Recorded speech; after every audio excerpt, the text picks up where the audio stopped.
Every month, for almost 14 years, my husband sent money to his sick sister. I never suspected anything until the day I met her in person.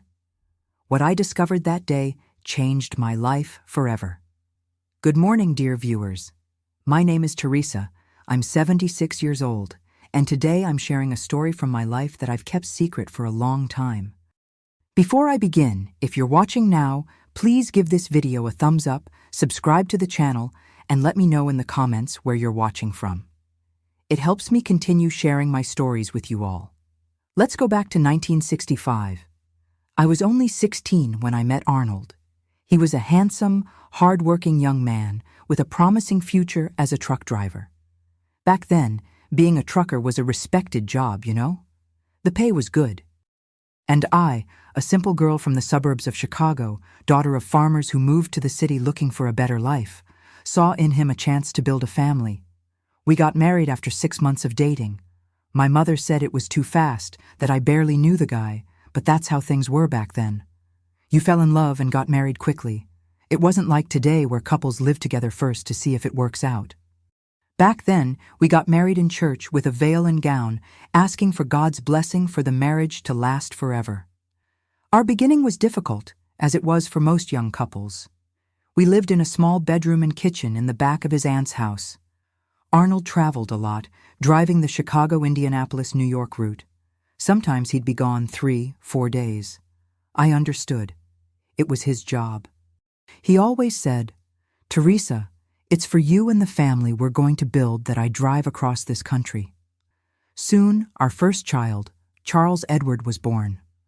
2 years later, Mary Elizabeth arrived, and 3 years after that, Joseph Andrew.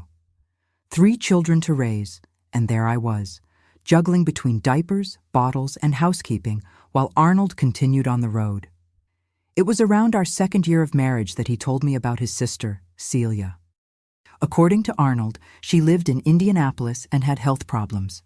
He never specified exactly what the illness was, just said it was serious and that she needed constant help. Every month, without fail, he would set aside a good portion of his salary to send to her. "Teresa, she's my only sister.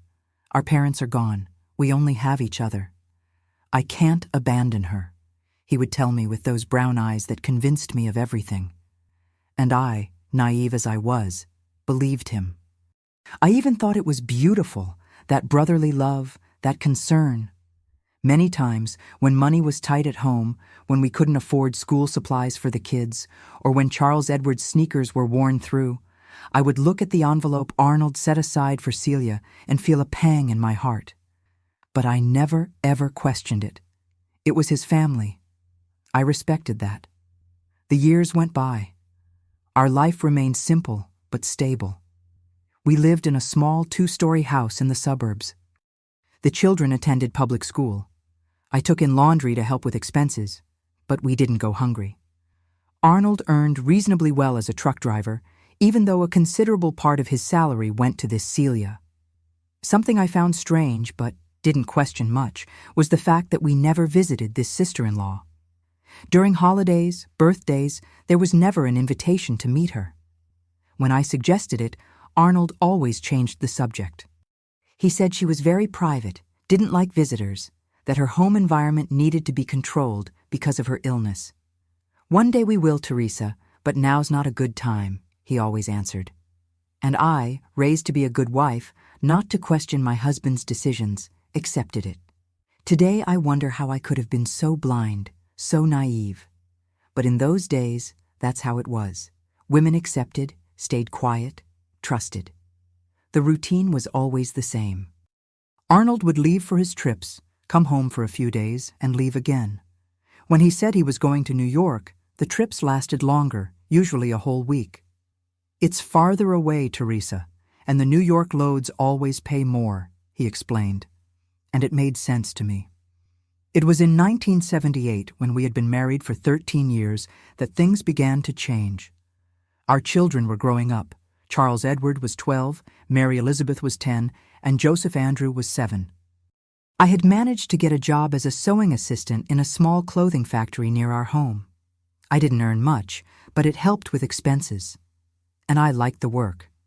I always had a knack for sewing, learned it from my mother since I was little. That March of 1978, I remember it like it was yesterday. I was arranging Arnold's things for another trip to New York. As I always did, I washed and ironed his shirts, sorted his socks, checked if any buttons were missing from his uniform. It was a routine I had faithfully followed for years. I picked up his coat, that navy blue coat he always wore on trips, to check if it needed any repairs. That's when I felt something in the inside pocket. I put my hand in and pulled out a homemade birthday card, decorated with colorful dots. I opened the card and read, "Happy birthday, my love. May God give you many years of life and health to continue being the wonderful father and husband you are. With all our love, Celia and Deborah." My heart raced. I read those words over and over, trying to find some explanation. Father? Husband? Who was Deborah?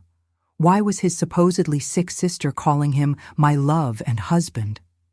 Arnold's birthday had been in February, a month earlier. I had made a simple cake, bought a small gift, a new wallet since his was very worn.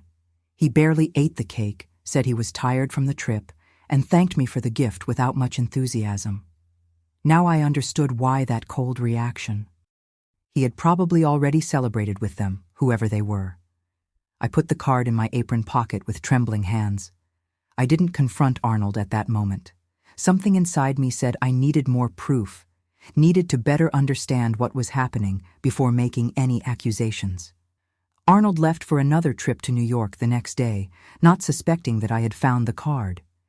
He kissed me on the forehead, as he always did, hugged the children, and promised to bring a chocolate bar for each one when he returned. The scene was so familiar, so normal, but now there was a shadow over it, a doubt growing inside me. In the days that followed, I was alert to any detail, any clue that might help me understand what was happening. I didn't mention it to anyone, not even my best friend Louise, who lived next door. It was a pain, a suspicion that I kept just for myself. It was on Thursday of that week that I received a phone call that would change everything. The phone rang around 3 in the afternoon. Back then, having a telephone was rare in homes. We had managed to install one a few months earlier, and it was a source of pride in the neighborhood. "Hello? Good afternoon. This is Star Road Trucking Company. Could I speak with Mr. Arnold?" "He's not here, he's traveling. I'm his wife, Teresa." "Mrs. Teresa, we need to speak with him urgently. We have a load for New York that needs to leave today. The driver who was supposed to take it had a problem, and we thought of Arnold." "But he's already in New York," I said, confused. "He left Monday morning and should be returning soon." There was silence on the other end of the line. "In New York? Impossible, ma'am. The load he was supposed to take only got ready last night. He didn't leave for New York this week." I felt as if the ground was opening beneath my feet. My voice trembled as I responded. "There must be some mistake. My husband left for New York on Monday. He's worked for you for over 15 years. "Ma'am, we know. That's precisely why we're calling him. But he didn't pick up any load for New York this week. Perhaps you're confused."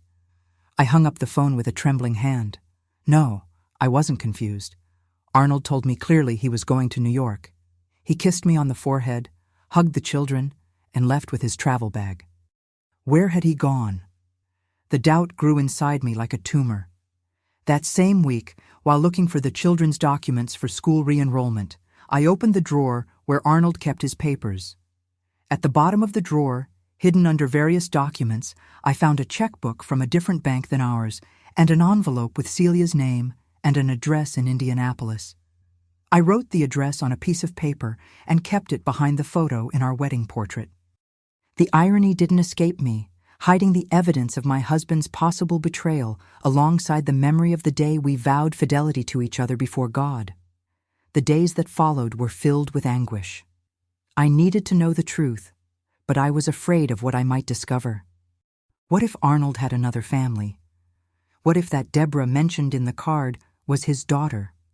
How would I face this reality with 3 children to raise and very little professional experience? But I've always been a woman of courage, even when I seemed fragile on the outside.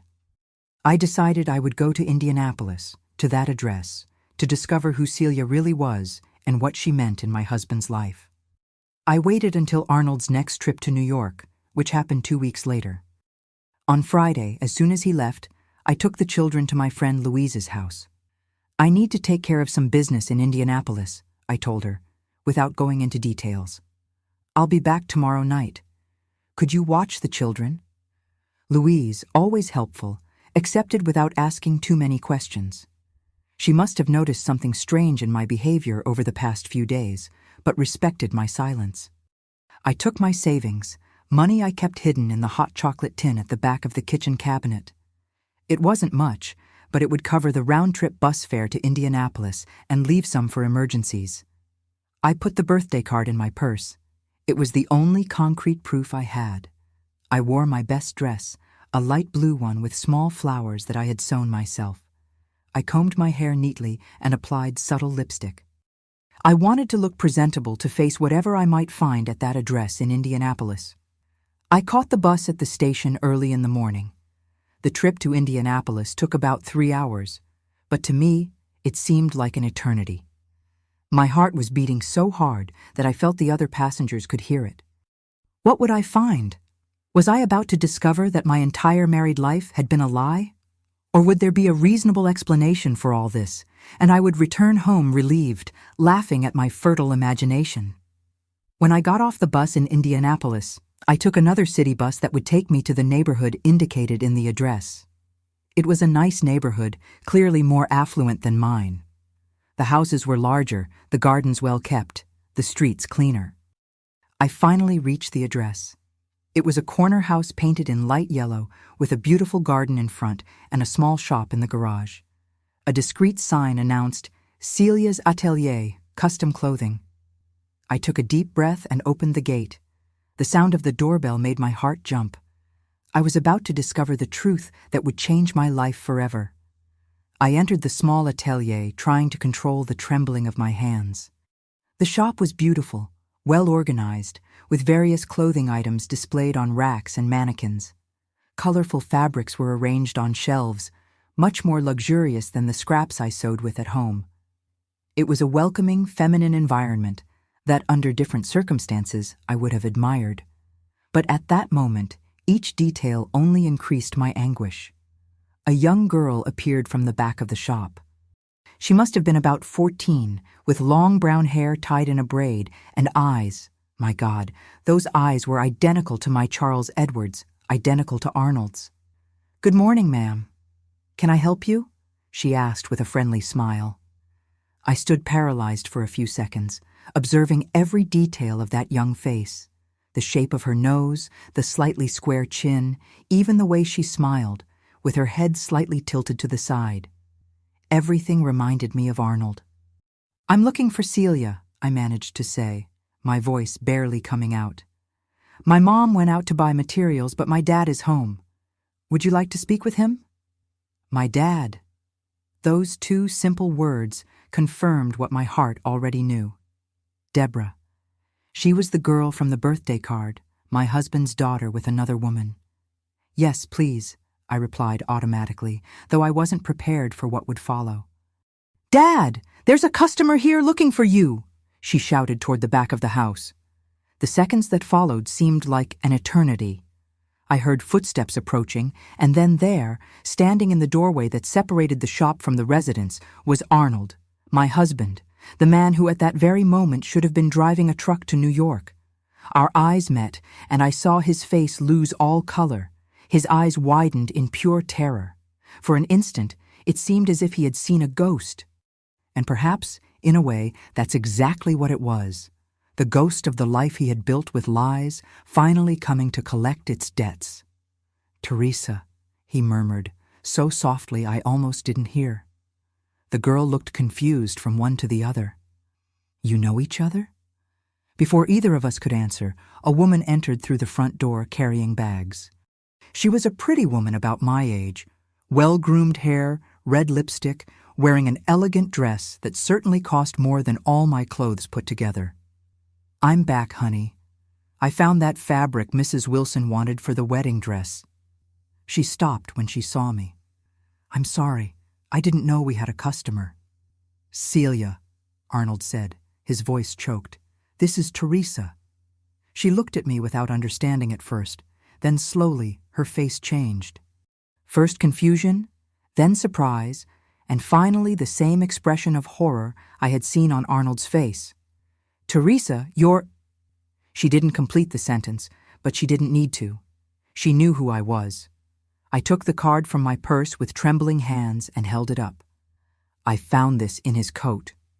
Celia dropped the bags on the floor. Deborah looked at all of us, confused, trying to understand what was happening. Mom, Dad, who is she? Deborah, sweetie, go to your room, Celia asked, but the girl didn't move. No, she has the right to know, I said, surprised by the firmness in my own voice. After all, she's also a victim in this story. I turned to the young girl, whose eyes were now filled with fear and confusion. My name is Teresa. I've been married to your father for 13 years. We have 3 children together. The girl's face contorted in shock. She looked at her father, then at her mother, searching for some denial, some sign that what I was saying was a lie. But their silence confirmed everything. It's not true, is it, Dad? She begged, tears beginning to stream down her face. Tell me it's not true. Arnold seemed to have aged 10 years in those few minutes. He ran his hand over his face, a gesture I knew so well. He always did it when he was cornered. Deborah, I can explain. Explain what? Celia interrupted, her voice trembling with anger. That you have another family? That everything you've told us all these years was a lie? I sat down in a nearby chair. My legs could no longer support me. The shop that minutes before had seemed so cozy now suffocated me. I looked around and noticed the photographs on the wall. Arnold embracing Celia and Deborah, smiling in outings, birthdays, family moments that were stolen from me and my children. How long? I asked, looking directly at Arnold. Since when have you been maintaining this double life? He lowered his head, unable to face me. I met Celia in 1963, before you, Teresa. When Celia got pregnant in 1964, I was already dating you. I didn't know what to do. So you decided to marry me and maintain 2 families? My voice came out louder than I intended. For 14 years, Arnold, 14 years of lies. Celia approached me, her eyes now filled with tears. He told me he was a widower when Deborah was born, that he couldn't officially marry me because of his first wife's pension. I believed him, Teresa. Deborah, leaning against the wall, sobbed quietly. My heart ached for her. That innocent girl, born amid so many lies. And the money? I asked, turning again to Arnold. The money you said you sent to your sick sister every month? He didn't answer, but he didn't need to. It was obvious. The money that could have given my children a better life, that could have paid for courses, new clothes, dental treatment for Mary Elizabeth, was being used to maintain this other family, this beautiful house, this shop. Do you have children? Celia suddenly asked, drying her tears with the back of her hand, smudging the red lipstick. 3, I answered. Charles Edward, 12, Mary Elizabeth, 10, and Joseph Andrew, 7. And... I hesitated for a moment, my hand instinctively going to my belly. I just found out I'm expecting our 4th. Arnold raised his head abruptly upon hearing this, the shock evident on his face. He didn't know. I had only confirmed it the week before, but with all this situation, I hadn't found the right moment to tell him. What irony of fate. Pregnant? He murmured, his face as pale as paper. Yes, Arnold. We're having another child you will abandon half the time to live your other life. Celia sat down too, looking as destroyed as I felt. How could you, Arnold? How could you do this to us? To Deborah? To her children? She pointed at me, her voice choked with tears. We were 2 families waiting for you, believing in you, loving you. Arnold looked like a cornered animal. He looked from one to the other, searching for words that wouldn't come. Finally, he said the only thing he probably thought could save him. I love you both. I love both families. Please, try to understand. I didn't want to hurt anyone. Anger rose inside me like a wave. Didn't want to hurt anyone? And what are you doing now? Arnold, what have you done all these years? Every time you left home saying you were going to work to give us a better life, you were coming here. Every time you said you were in New York, you were here with them. Every penny that could have gone to our children's education, to improving our house, to giving them what we didn't have, you spent here. I looked around the house, much more comfortable than the small 2-story house where I raised my children. Look at this place, Arnold. Look at the difference. While I took in laundry to supplement our income, you set up this shop for her. Celia seemed to realize something for the first time. You said you took in laundry. Arnold told me you were a teacher, that you had a good salary, that you didn't need financial help. I laughed bitterly. Teacher? I barely finished elementary school, Celia. I work as a sewing assistant in a clothing factory and do laundry in my spare time. We live in a small 2-story house in the suburbs of Chicago. Our children have never had an expensive toy, never taken a vacation. Turning to Arnold, I continued, That's why you always resisted when I suggested we save for the children's education. That's why you always changed the subject when I talked about renovating the house. The money already had a set destination, didn't it? Deborah, who had been quiet for a while, suddenly spoke, her voice broken by sobs. I have siblings? I have siblings and never knew it. The question, so innocent and at the same time so filled with pain, broke something inside me. I approached her slowly, like someone approaching a frightened animal. Yes, Deborah, you have 3 siblings. Charles Edward looks a lot like you, has the same eyes. Mary Elizabeth is quiet like you seem to be. And Joseph Andrew is a handful, but he has a huge heart. They don't know about you, just as you didn't know about them. Tears flowed freely down the girl's face. And now? What happens now? It was the question that had been echoing in my mind since the moment I found the card. What would happen now? How would I continue my life knowing that everything I believed was a lie? Arnold, perhaps sensing he was losing control of the situation, tried to approach me. Teresa, let's talk. Let's resolve this. We don't need to make hasty decisions. I stepped back. Don't touch me. I don't want to hear any more lies. Celia, who had been silent, suddenly stood up.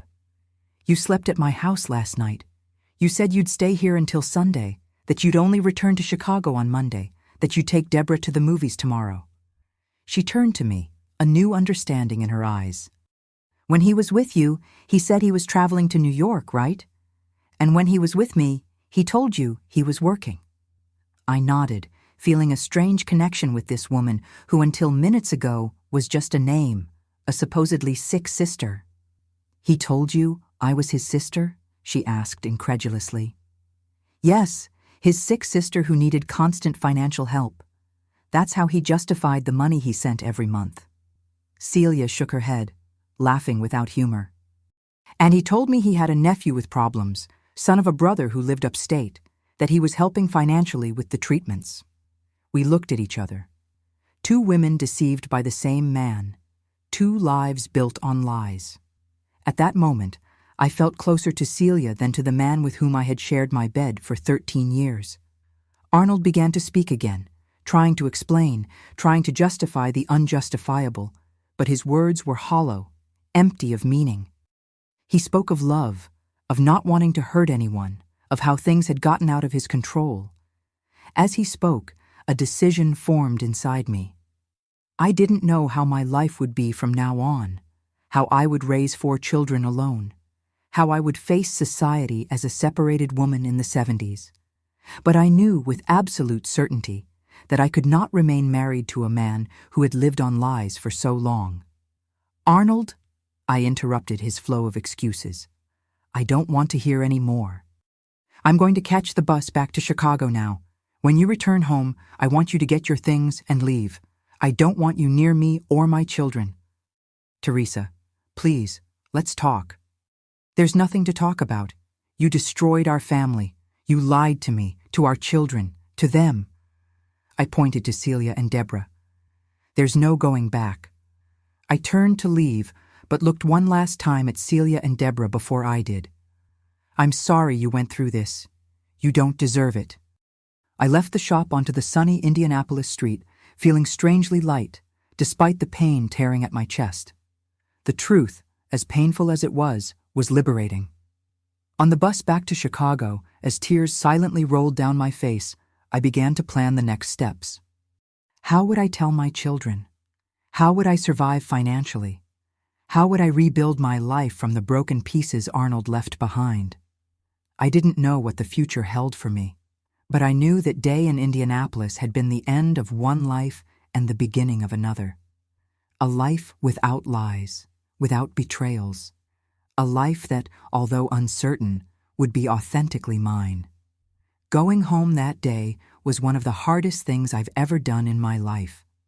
While the bus traveled from Indianapolis to Chicago, I looked out the window without really seeing the landscape. My mind was a whirlwind of thoughts and emotions. How would I tell the children? What would I say to the neighbors? How would we survive financially? When I got home, it was already night. I picked up my children from Louise's house, who immediately noticed something was wrong.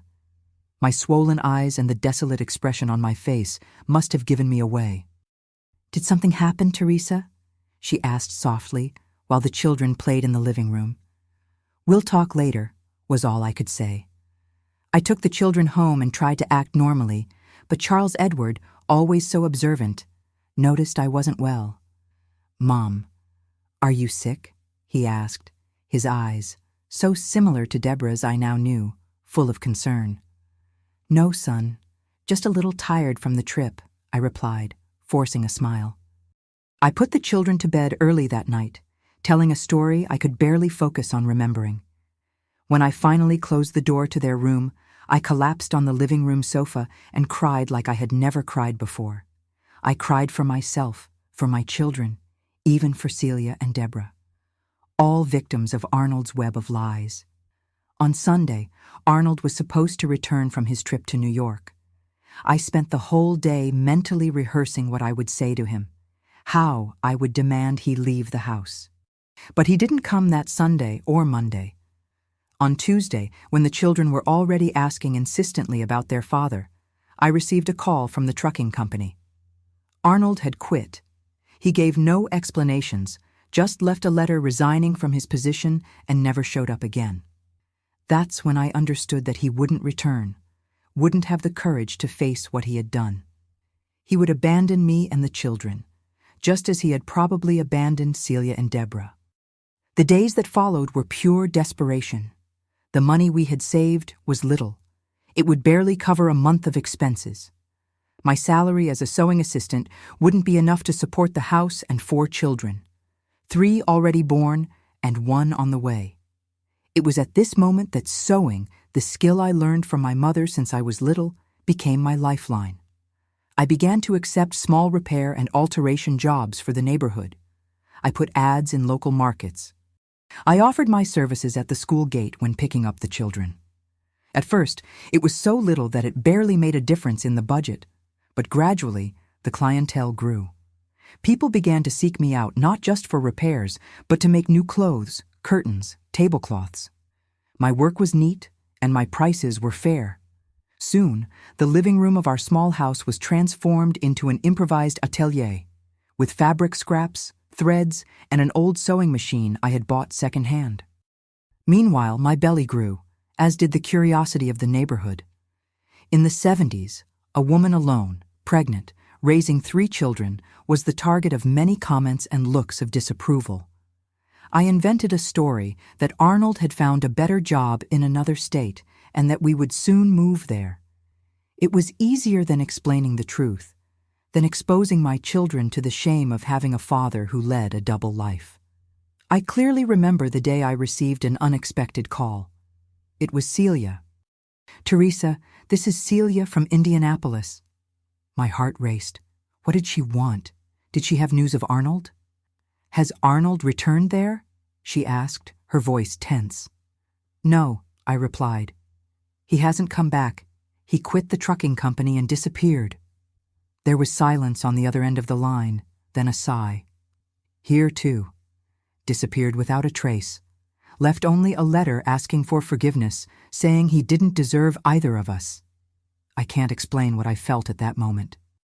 Anger, of course, for him abandoning the children, but also a strange relief at not having to face him, not having to hear more of his lies. "How are you?" Celia asked, surprising me with the genuine concern in her voice. "Surviving," I replied honestly. "And you and Deborah?" "Surviving too. The shop is supporting us at least." Another silence, then she continued. "Teresa, if you find out where he is, let me know. Not for me, but for Deborah. She needs answers." "Of course," I promised. "And if you learn anything, let me know too. My children also deserve to know." We hung up with a strange sense of camaraderie. We were two women abandoned by the same man, two mothers trying to protect their children from the pain of rejection. In August 1978, my youngest daughter, Beatrice, was born. The delivery was difficult, complicated by the stress and worries of the last few months. But when I held that little one in my arms, a new feeling of determination was born in me. I would raise those 4 children alone, with dignity, and would do everything so they would never lack the essentials. The months that followed were full of work and little rest. I sewed during the day while Beatrice slept, and at night after the children went to bed. The older ones helped as they could, Charles Edward making small deliveries of finished clothes, Mary Elizabeth caring for the baby while I worked, Joseph Andrew helping with household chores. In 1979, I filed for divorce. I didn't know where Arnold was, but his abandonment made the process easier.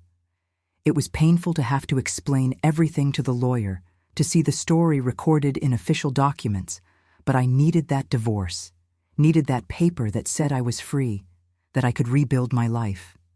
The neighborhood, of course, talked. At that time, being a divorced woman was almost a stigma. There were looks of pity, whispers when I passed.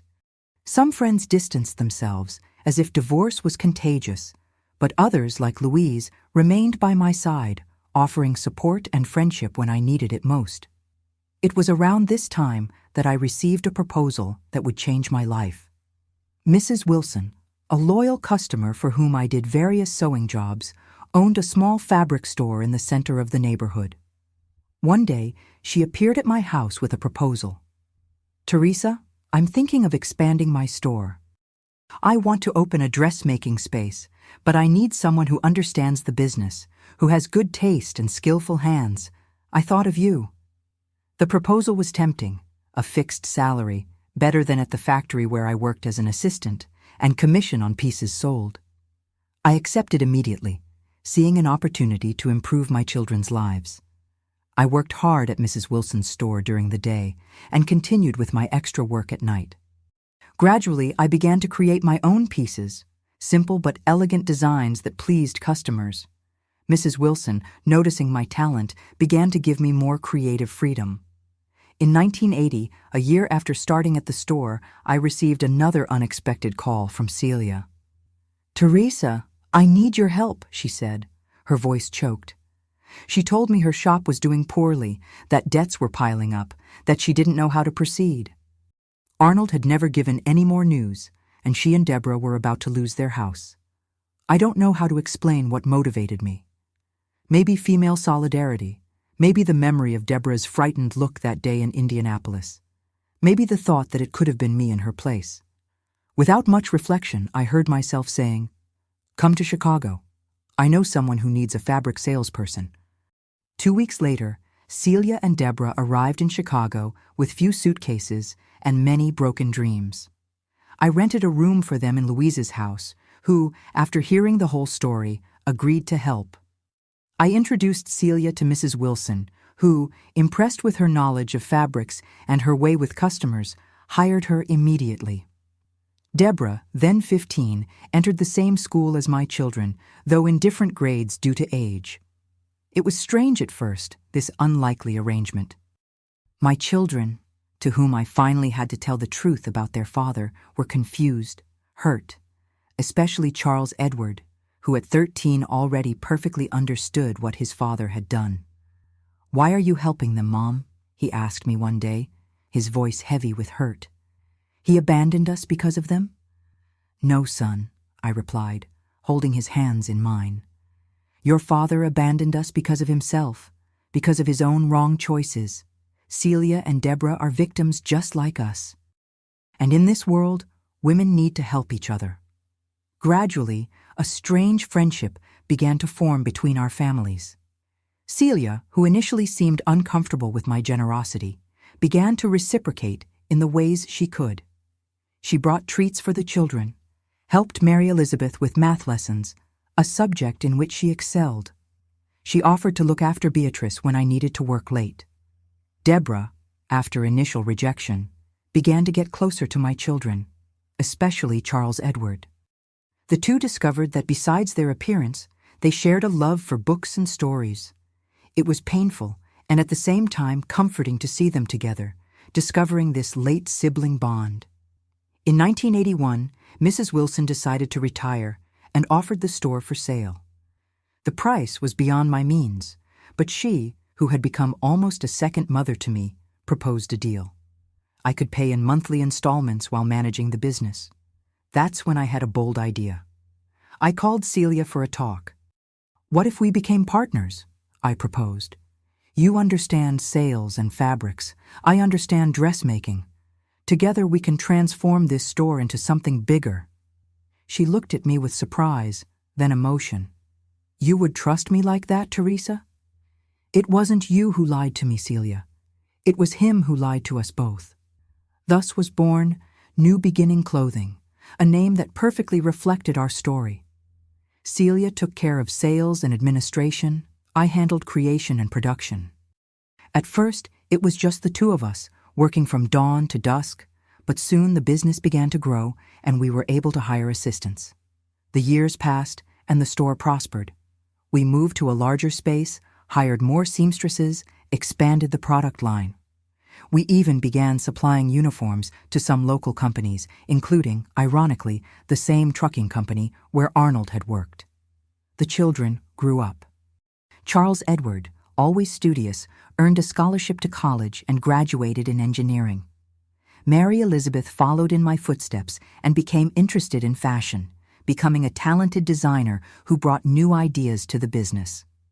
Joseph Andrew, with his communicative way, naturally took over the sales area when Celia began to reduce her pace due to age. And Beatrice, my youngest, born amid so much turbulence, grew to be a strong and determined young woman, studying law and defending causes for women like her mother. Deborah, Celia's daughter, graduated in business administration and brought a new level of professionalism to the business. It was she who suggested expanding into other areas, who organized our financial system, who guided us through complicated tax and labor laws. Life wasn't easy, but it was honest and dignified. We never heard from Arnold again. Years later, news came that he had died in a highway accident somewhere in the South. I felt a strange mixture of emotions: sadness for the father of my children, anger at the man who abandoned us, and finally, a kind of peace at having closure. When I look back at that frightened young woman who discovered her husband's betrayal in 1978, I barely recognize the woman I became. The path was hard, full of obstacles, but each challenge strengthened me. Each difficulty taught me something new. The birthday card I found in Arnold's coat pocket could have destroyed my life, but it ended up being the beginning of a journey of self-discovery and overcoming. The pain of betrayal transformed into strength to rebuild not just my life, but the lives of everyone around me. And the most surprising of all, the woman I most feared, the one who represented Arnold's betrayal, became my ally, my partner, my friend. Celia and I, two women deceived by the same man, found in each other the strength to move forward, proving that sometimes the greatest blessings come disguised as tragedies. The 80s brought many changes to America and to my life. While the country was experiencing the Reagan era and dreaming of prosperity, I was building my own path of liberation. Our store, New Beginning Clothing, grew each year, becoming a reference in the neighborhood. What began as a small business of two desperate women transformed into a solid company that employed more than 15 seamstresses and 3 salespeople. It wasn't easy. At first, many suppliers didn't take 2 divorced women trying to run a business seriously. I remember a fabric representative who insisted on speaking only to the owner when he came to the store. Celia, always more diplomatic than me, would smile and say, "You're speaking to her, actually, to both owners." In 1983, we expanded to a space 3 times larger on the main avenue of the neighborhood. We took out a bank loan, another immense challenge for women at that time.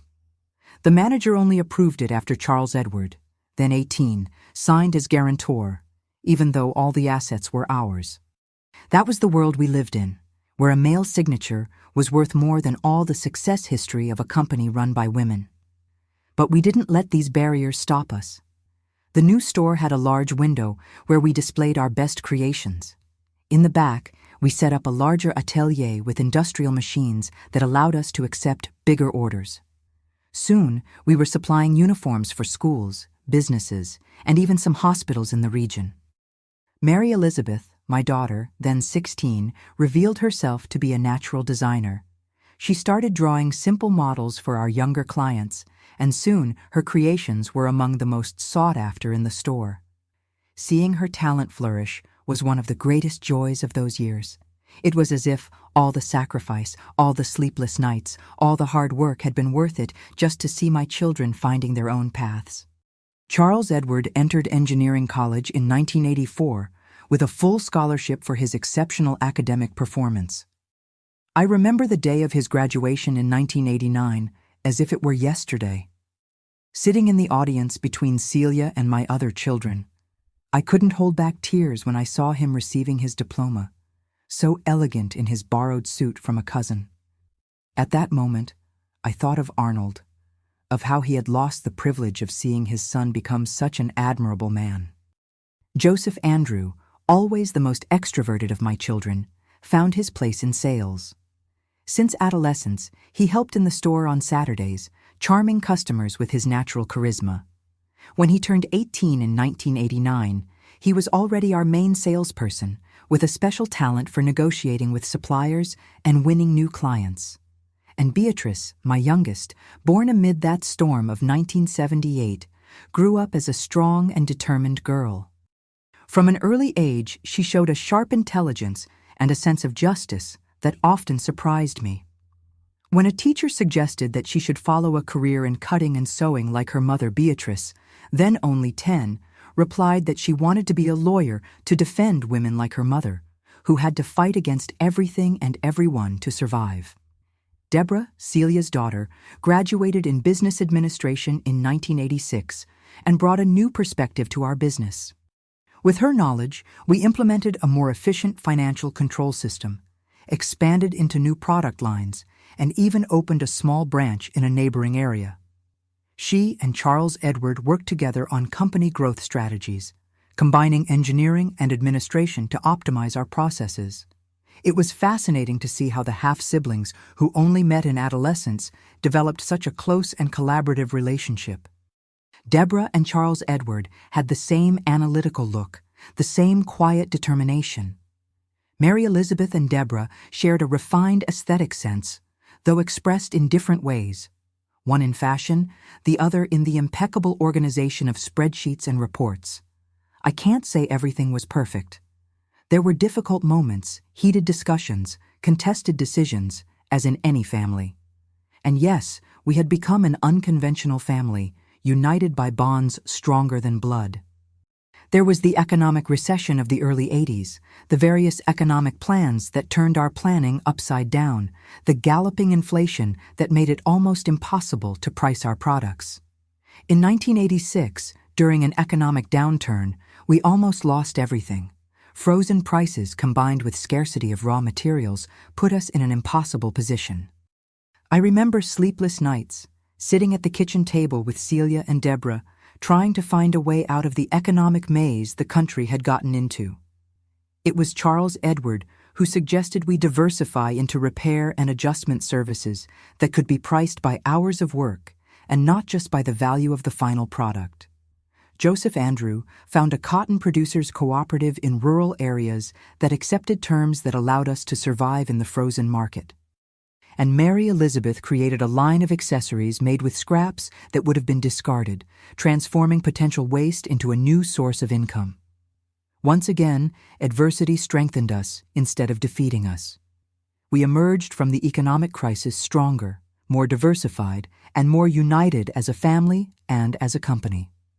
In 1990, when the country entered another recession, we faced another crisis. We had saved for years to buy a larger property for the store, and suddenly a large part of that money was inaccessible.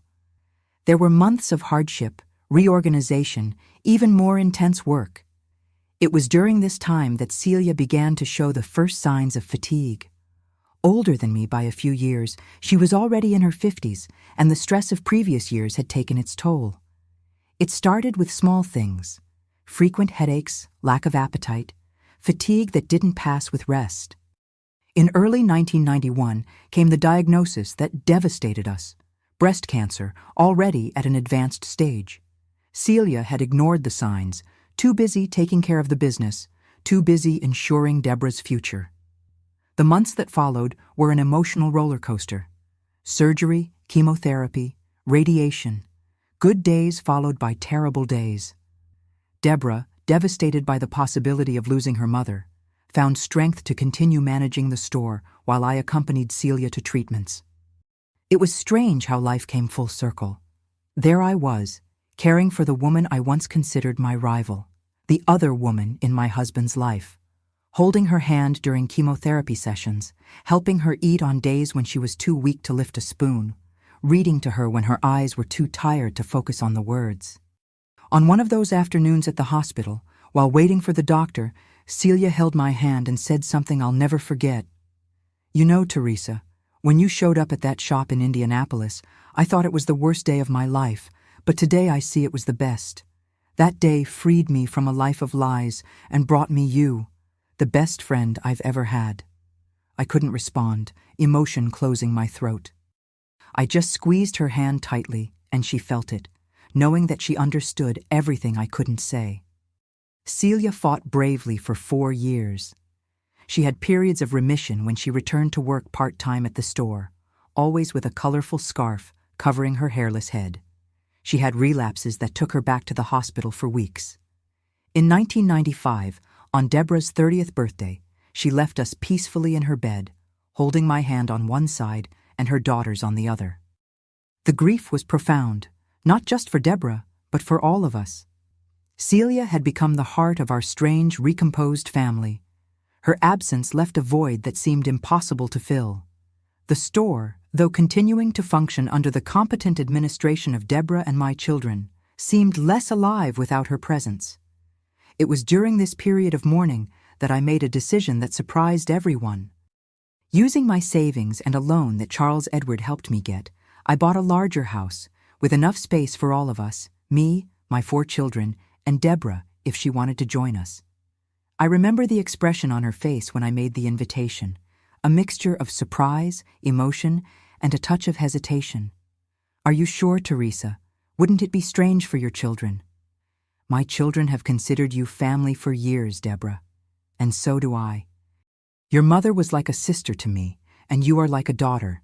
Our family has never been conventional anyway." She accepted. And so we began a new chapter.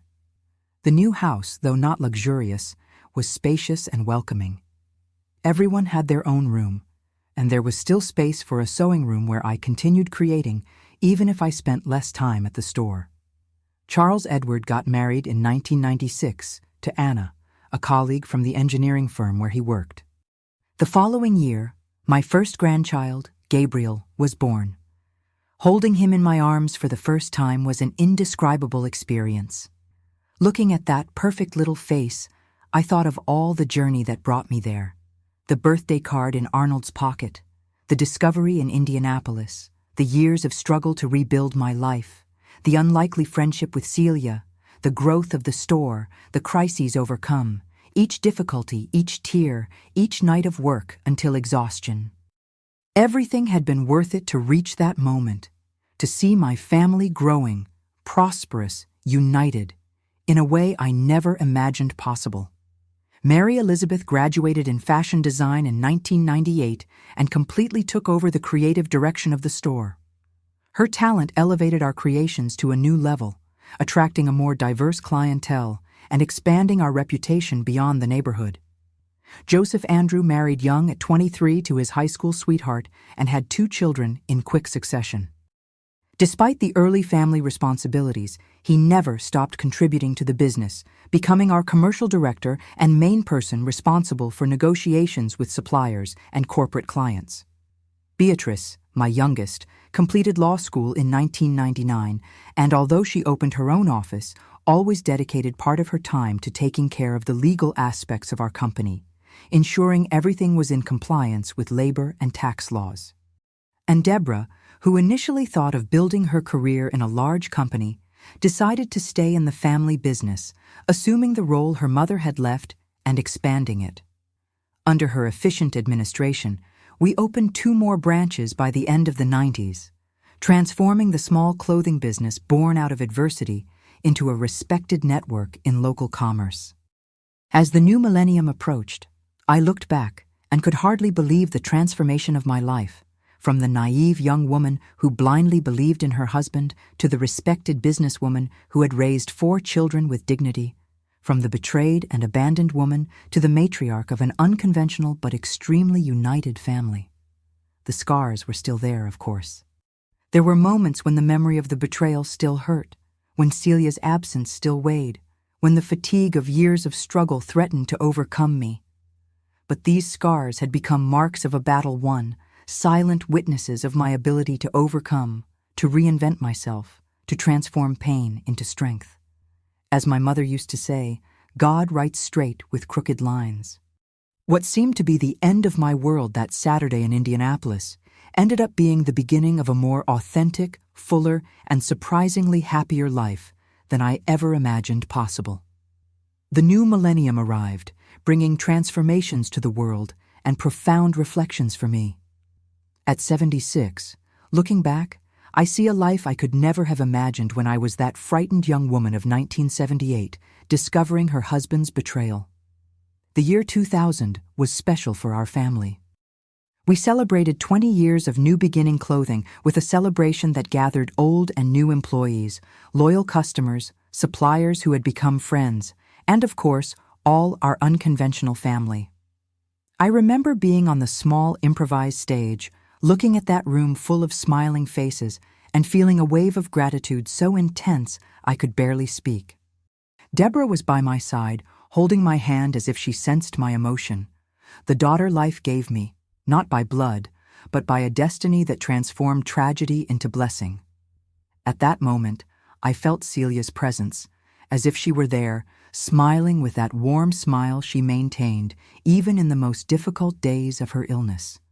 We started as 2 broken women, I finally managed to say, with children to raise and broken hearts. We had little beyond our hands, our determination, and a skill with needle and thread. Look at us now.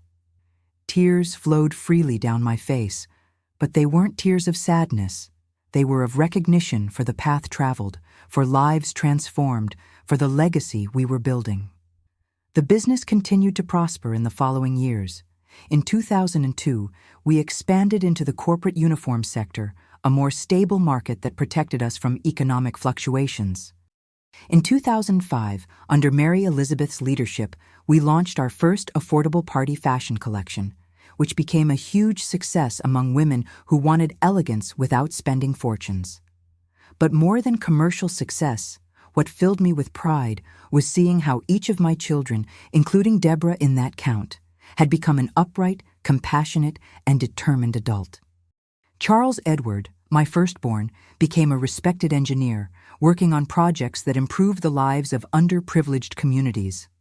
In 2003, he led an initiative to bring solar energy to a settlement on the outskirts of the city. When asked where his passion for social projects came from, he replied, "I learned from my mother that difficulties can be springboards, not obstacles." Mary Elizabeth transformed her fashion talent into a platform to empower other women. Besides her functions in the company, in 2006, she created a project that taught sewing to women in vulnerable situations, many of them victims of domestic violence. "My mother rebuilt her life with a needle and thread," she would tell her students. "You can too." Joseph Andrew, always the most communicative, became the public face of our business. It was he who negotiated our first major international partnership in 2008 with a European brand seeking ethical production in the United States. His natural charisma opened doors, but it was his integrity that kept those doors open. "I learned from my mother that your word is your most valuable asset," he used to say. Beatrice, my youngest, born amid the storm, became a lawyer dedicated to women's causes. In 2004, she opened a firm specializing in family law, helping women in situations similar to the one I faced decades earlier. "I grew up watching my mother fight against a system that wasn't prepared for a divorced woman with 4 children," she explained. "I want to ensure that other women have the legal support she didn't have." And Deborah, who grew up with the weight of being the daughter of the secret, transformed into a visionary businesswoman and dedicated philanthropist. In 2007, she established a foundation in her mother's name, Celia, which offered scholarships to children of single mothers. "My mother and Teresa taught me that family isn't defined by blood or papers," she would say at scholarship ceremonies. "It's defined by love, by care, by presence in difficult moments." Grandchildren started arriving, filling my house and my heart. By 2010, there were 8, 4 from Charles Edward, 2 from Joseph Andrew, 1 from Mary Elizabeth, and 1 from Beatrice. Seeing them grow, playing together on family Sundays, with no idea of the extraordinary circumstances that united their families, was one of my greatest joys. In 2012, at 63, I decided to reduce my active participation in the company. My children and Deborah were already running it competently, and I felt the need for more time for myself, to take care of my health, which was beginning to show signs of wear, and to enjoy my grandchildren. It wasn't a complete retirement. I still went to the store a few times a week, still created special pieces for old customers, still participated in important decisions, but now I had time for small joys, teaching grandchildren to sew, cultivating a small herb garden on the porch, participating in a reading group at the neighborhood library. It was in this calmer phase that I began to reflect deeply on my journey and the legacy I would leave. Not just the material legacy, the company, the house, the savings that ensured comfort for my children and grandchildren, but the legacy of values, of lessons learned, of wisdom gained through pain and overcoming. In 2015, I was invited to give a talk at an event for women entrepreneurs. I was nervous. I was never one for public speaking, always preferring the quiet work of my hands creating on fabric. But Beatrice insisted, saying my story could inspire other women. "I'm no speaker," I argued, "and I don't have the education to talk to a bunch of college graduates." "Mom," Beatrice replied with that determination she inherited from me, "you have something more valuable than any diploma, lived experience. Your story is powerful." I ended up accepting, and to my surprise, that talk opened a new phase in my life. Other women, many much younger than me, wanted to hear about how I transformed betrayal into strength, how I built a business from scratch, how I raised 4 children alone at a time when being a single mother was almost a scandal. The secret, I would tell them, isn't not falling. It's getting up every time life knocks you down, and if possible, getting up while bringing someone else who's also fallen. In 2018, at 69, I experienced another milestone, the merger of our company with a national fashion brand. It wasn't a sale, but a partnership that allowed New Beginning Clothing to expand to other cities while maintaining its values and essence. The condition we imposed was that the policy of hiring women in vulnerable situations, initiated by Mary Elizabeth, would be maintained and expanded. The signing of that contract, with all my children and Deborah by my side, represented the closing of a cycle, from the small living room transformed into an improvised atelier in our house, to a company that would now have a national presence. The journey had been long and extraordinary. In 2020, When the pandemic hit the world, we faced new challenges. With stores closed and uniform orders drastically reduced, we had to reinvent ourselves once again. It was Joseph Andrew who suggested the transition to online commerce, something we had resisted for years, preferring personal contact with customers. The pandemic also brought us back to our essence.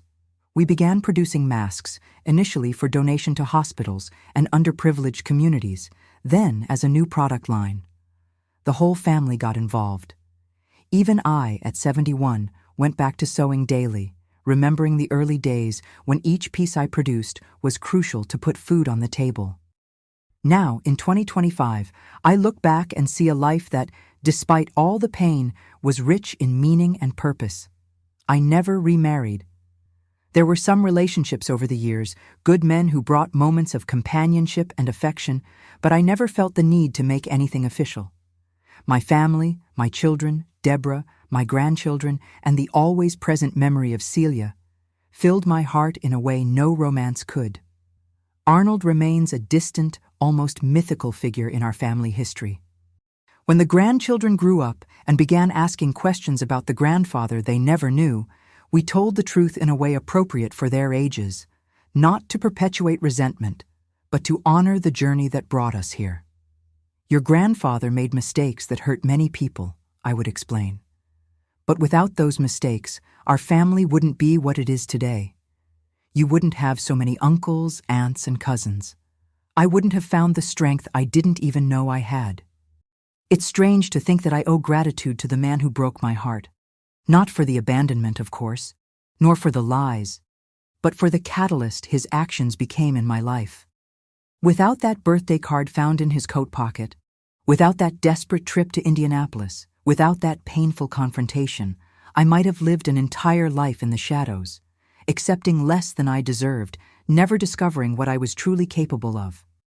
At 76, sitting on the porch of the house I built with my work, surrounded by photos of children and grandchildren, with Celia's memory always present in small details, I feel a peace that seemed impossible on that day in 1978. The wrinkles on my face tell the story of many smiles, many tears, many sleepless nights, many celebrations. My hands, now a little trembling with age but still skillful enough to teach my 5-year-old great-granddaughter to make her first stitches, carry the memory of each piece sewn, each fabric cut, each button sewed on. These hands fed my children, dried their tears, built a business, offered support to other broken women. If I could go back in time and talk to that young Teresa, frightened and betrayed, I would say, "The path will be difficult. There will be days when you'll want to give up, but you are stronger than you imagine. This pain, which now seems unbearable, will be transformed into something beautiful. And one day, many years in the future, you will look back and understand that that terrible moment was, in fact, the beginning of your true life." The greatest lesson I learned and try to pass on to my children, grandchildren, and now great-grandchildren is that our stories aren't defined by the blows we receive, but by how we respond to them. That sometimes we need to be broken to discover what we're made of. That from the deepest cracks can be born the brightest light. That birthday card I found in Arnold's coat pocket could have been the end of my story. Instead, it was just the first chapter of a saga of resilience, reinvention, and unconditional love. A saga that continues to unfold through the generations I helped create and inspire. And perhaps this is the most precious legacy I can leave. Not the store, not the money, not even the family name, but the certainty that it's possible to transform the greatest pain into a greater purpose. That it's possible to lose everything and still rebuild something more beautiful than what was there before. That it's possible, in the end, to transform betrayal into triumph. As I tell my grandchildren, life rarely follows the path we plan. The secret isn't resisting the unexpected turns, but learning to navigate them with grace and courage. And always remember that in the darkest moments, when everything seems lost, that's exactly when the greatest opportunities for growth and transformation are born. And you, my dear viewers watching me now, remember, no matter what your pain is, no matter what your challenge is, there is always a path forward. Sometimes we just need the courage to take the first step, even with trembling legs and a broken heart. The rest, as I discovered on that trip to Indianapolis so many years ago, the path shows us. If you liked this story, please don't forget to like the video and subscribe. It helps me a lot to continue sharing my experiences with you. Also, leave in the comments where you're watching from and if any part of my story touched your heart in a special way. Share it with someone who might be needing hope today. I thank you from the bottom of my heart for listening to me with such kindness. May God bless each one of you.